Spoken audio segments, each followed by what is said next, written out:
నిమిత్తము అపవాదికి చోటియ్యకుడి. అపవాది అనగా సైతాను, దుష్టుడు. వాడు నరకాగ్నికి తీసుకెళ్ళువాడు. వాడికి ఏమాత్రము కూడా మనము చోటియ్యకూడదు.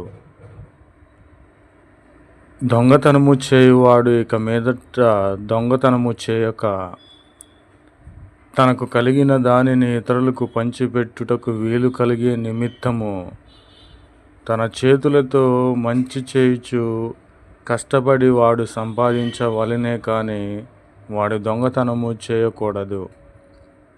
సమస్తమైన ద్వేషము, కోపము, క్రోధమును మానాలి.